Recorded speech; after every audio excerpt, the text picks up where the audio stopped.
I want to talk to you about the magic of cereal grains, fall cereal grains, including wheat, rye, and oats, as it relates to your hunting and your food plots coming up. These cereal grains are some of the easiest to plant, and they do really well on a variety of soils. And far too often I hear that someone might recommend that one seed is better than the next.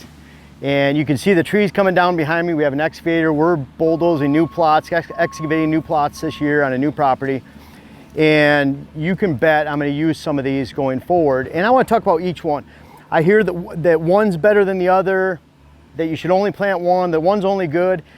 All that's rubbish. No different than if someone's saying that a white spruce is better than a Norway spruce.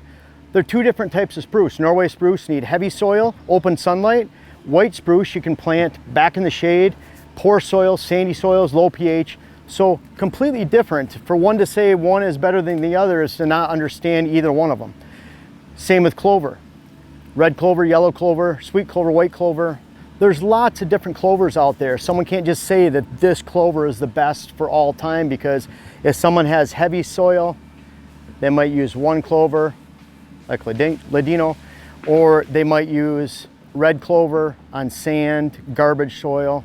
Alsite clover, I believe, is for wet ground.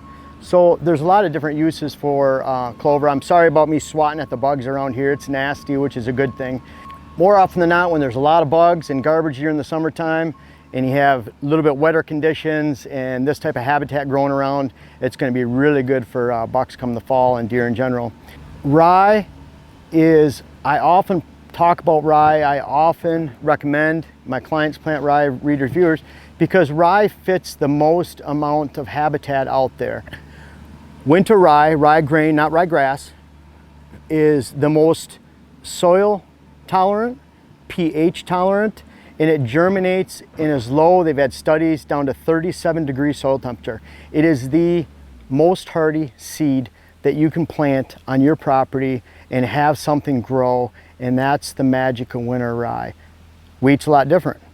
Wheat likes heavier soils, higher pH, and if I had the choice to plant between the two, you also get more volume on rye in a shorter amount of time. So if I had the choice to plant between the two, I would choose rye.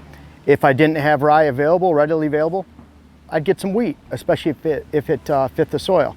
So not a big deal between those two. Now oats is a different one. Oats is different because oats die and get frosted out during the fall. I know people that only plant oats.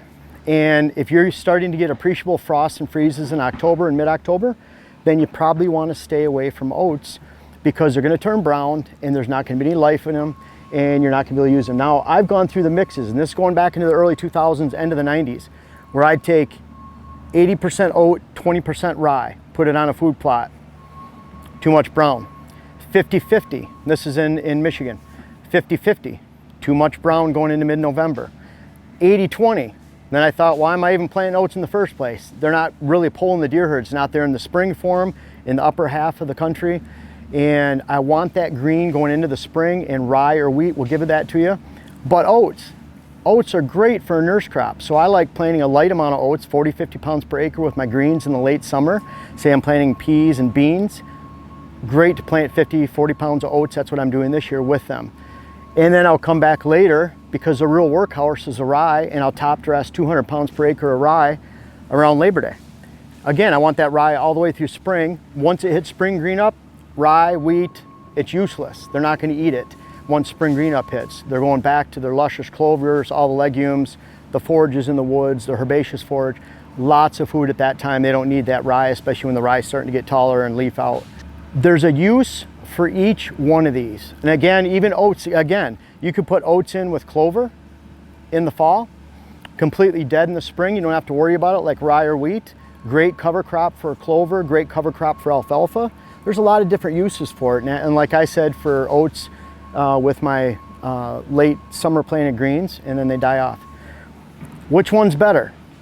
It really depends on your situation. For one to say that one is better than all the rest is to not understand each one of them, probably even the one that they're recommending. So you need to understand which one is best for the timing. I talk about winter rye because it is a surefire crop. And I talk about layering winter rye a lot. I developed that in the UP of Michigan in the early 2000s. I developed rye for adding on to food plot failures back in the early 2000s. Talked about this, wrote about this many years ago. I've been doing this and practicing this for years. If you look up layered rye for whitetails, that's a very important process I developed back in the 2000s, where you're planting an early amount of rye, 100 pounds per acre, then 100 pounds about 3 weeks later, and then 100 pounds if needed 3 weeks after that. And your goal is when you get into, that latest planting in southern Ohio would be mid-October. That latest planting in the UP of Michigan would be the third week of September, middle of September, right around there. So you're timing your rye planting with that latest point of really getting it to germinate well. You could even in the UP of Michigan, you could plant as late as the third week of September, right around there. But you're timing those 100 pounds per acre at each time. And what I like to do is I like to apply those really good greens, the peas, maybe even late planted beans, the light oats, and then I'm planting all of those in a lower amount of volume so that I have a lot of soil exposure to be able to broadcast that rye and layer it afterwards. I developed that long ago. Just look up layered rye, winter rye for whitetails. I have that, it's in my books, talked about it. And so rye I talk about a lot because it's a very easy seed to plant that's not soil specific. I've planted it on pH that's too low, 4.7.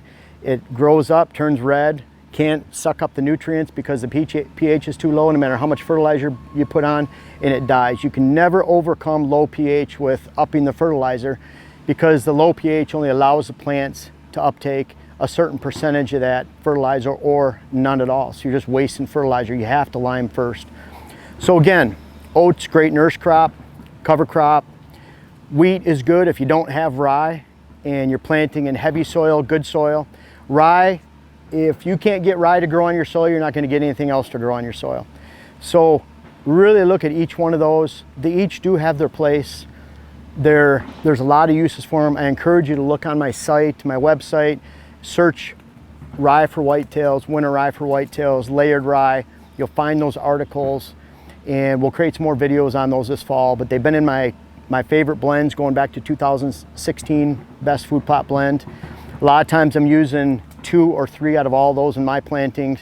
I encourage you to be educated about each one, make a really educated decision on what to plant, and enjoy them this fall because they're easy to plant, they're productive, and let's face it, deer like them.